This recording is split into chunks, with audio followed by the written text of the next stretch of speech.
Hi, my name is Margaret and welcome to my artsy corner of the internet. So we are reacting today to a video that is 4 years old. Listen, I never claimed to be punctual with trends, okay? I'm always like a couple years behind. A while ago, I was told that I need to check out the Rainbow V bracketed 10x win-win choreography, semicolon, lovely, parenthesis, Billie Eilish, comma, Khalid, parenthesis, Ring and Portrait Remix, parenthesis. I personally think that they chose a really catchy name.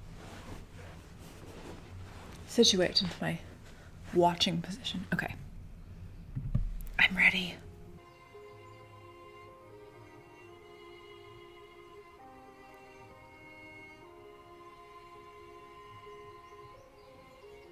Sensitivity is something that is so important to dance in any style, really. And I think it's something that dancers accidentally train over the years of being very sensitive to their what was I saying? Of being sensitive to your own body, but also to bodies around you. And I mean sensitivity as like a very, very heightened awareness and being very conscious of what's happening around you. At least good dancers train that. There are some dancers who do not have any awareness, and don't be that dancer. But I think you can tell especially in very subtle moments like that, subtle moments can just be kind of boring, and then the audience is just kind of like, okay, when are they going to start dancing?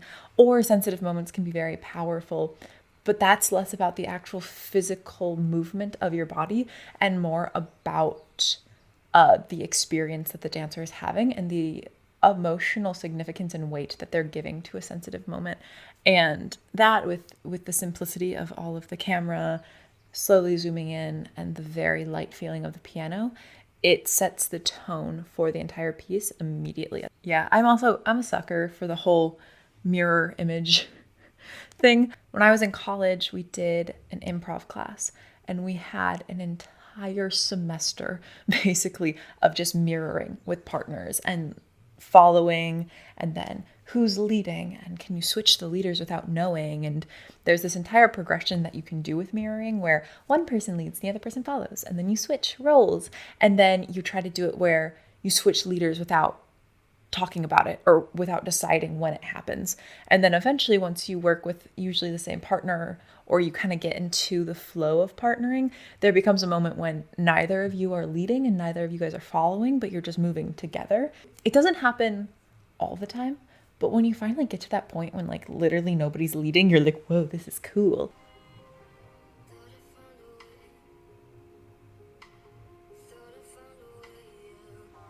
That is one of those examples of how they hit an accent and it grabs your attention. And this one really feels like a music personification. There's an idea in contemporary dance. I believe it was like postmodernism a little bit, but probably like late 20th century, I want to say, where there was music visualization as dancers. And so, if you had a string quartet, you'd have 4 dancers on stage, each one dancing the different parts. So one of them's the violin and is moving directly with the music. So if the notes go up, then the dancer goes up. And if the violin stops playing, then the dancer freezes. That used to be the trend. Now I'd say more artists like working with like soundscapes, which is less music and more noise, to create like an atmosphere around their piece. And also a lot of people like combating the music. So they like using music that doesn't fit or using music without counts or musicality. It's kind of been a trend for a while. When somebody makes a dance that so perfectly mirrors the music, it's so satisfying to watch. And so I'm a big fan of that. I had to do a music visualization piece to a Baroque string piece my sophomore year, and mine was awful because I had it was some fast classical song and I had 7 violins and the teacher was like, you have to do all 7 violins at the same time. And then I remember the teacher was like, it was a bit chaotic, and I was like, I was trying to choreograph for 7 different violins. Yeah, I think I'm still traumatized from that. I don't know if I'll ever do music visualization ever again, but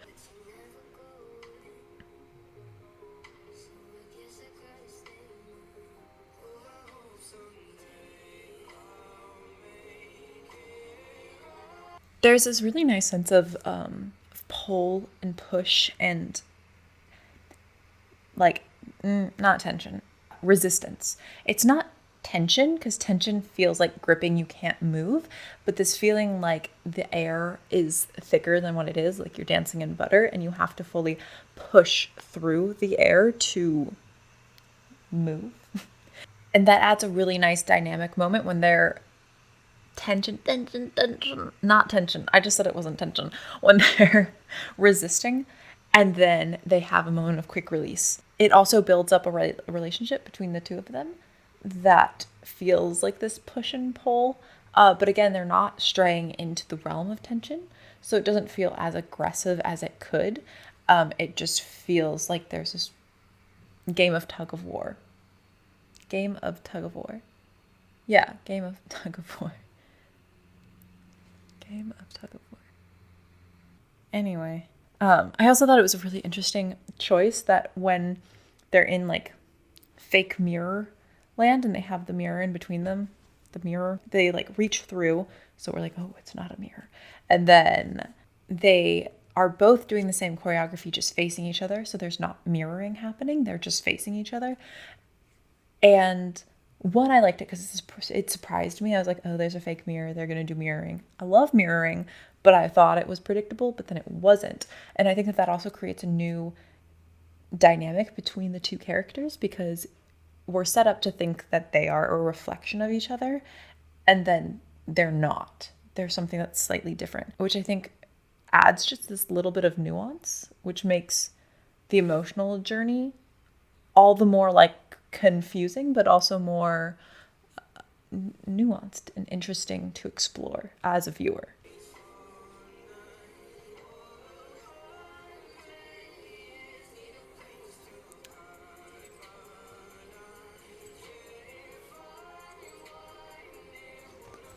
I find so much satisfaction when they go from these big sweeping movements to like just a little bit of handography there. Yeah, I don't know. I think that that's a really nice moment.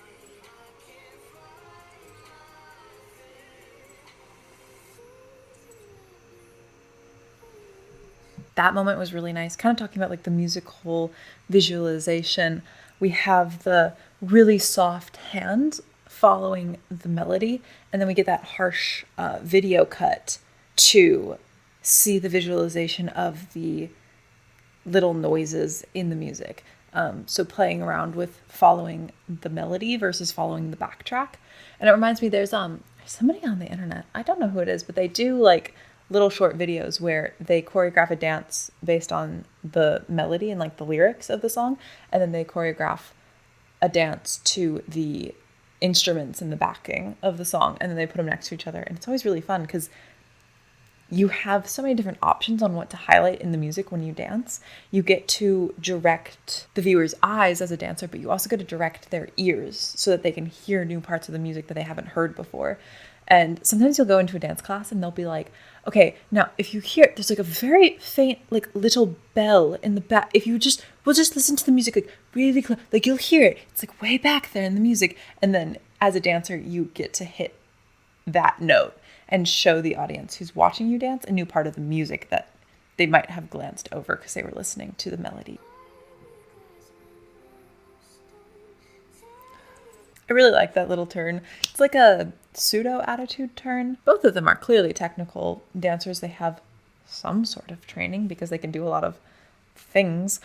But it's not like your classical, like, arabesque turn as a ballet dancer. Except for you're not actually supposed to pump your wrists, but I'm convinced that it helps you turn. As long as it gets me around in my turns, I say it's fine. But don't actually, because that's bad technique. Don't tell my ballet teacher. Don't tell my ballet teacher. But I guess I am my own ballet teacher, so don't tell me that I just said that. What was I going to say? Oh yeah, he releases his chest up. So instead of being in like a, I don't know where his arms are, but this is where we do arabesque arms in ballet. Instead of being like upright, he lifted his chest and head to the ceiling, which is honestly so much harder to turn. In classical dance, we're taught to like keep the head here, and then we do a thing called spotting, where we're like, whew, whew, and it helps you turn. But he releases everything up, which makes it harder to spin, but he only does one turn there. And oftentimes like single turns aren't seen as impressive in dance, mostly just because, I don't know, there are some ballet dancers who can do like 15. I would say like 99% of turns in dances are doubles or triples, like period. Usually like more turns equals more impressive, but because he releases his chest up and is now turning in this slightly distorted shape, it makes it look like he does more turns and makes it look way more impressive than just a turn. And it is a little bit harder to turn because your center of gravity is off. Kind of bowed shape adds this like little flip. It's very nice. I really enjoy it. Anyway. Oh, I didn't even notice the first time how his hand and his head are connected. That is one of the things that I love about dance on film, is that the camera can direct the eye of the viewer, and so we can see those little subtle moments of connection from a bunch of different angles, and they can choose which angle suits the dance best. Where when you're on stage, if you want a new angle, you have to like shift everybody on stage. So sometimes just people in the audience will miss really nice moments just because it's not at the right angle. And I think I've said this before, but like K-pop people understand how to film dance. Like they get it. It's their camera work and editing is really nice for highlighting dance.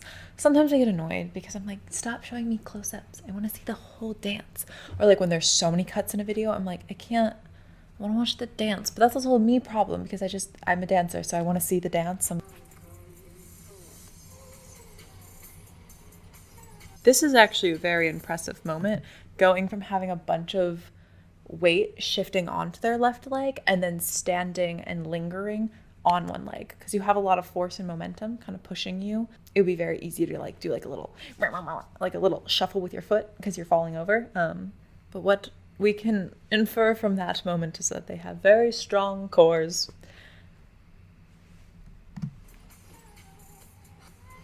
That's also, those are pretty nice, clean tours. In not so technical terms, that is what a tour is. And I think the thing that was super satisfying about that is that they were perfectly in sync.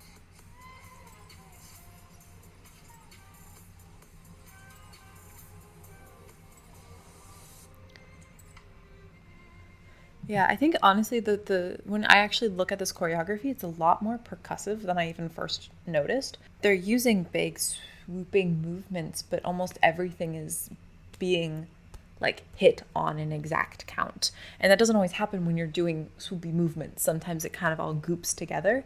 This one is very clear that like this movement is on this count, not a second later or earlier. Yes, that's the other word. So even in the swoopy melodic parts, they are completely on count, on beat. Indulge. You can indulge in the music when you're doing something very swoopy. You can like take everything from the music all the time, all the freedom in that melody and that ness. But they don't do that. They're very like linear, even in their swoopy moments, which I think fits into the structure of the song nicely.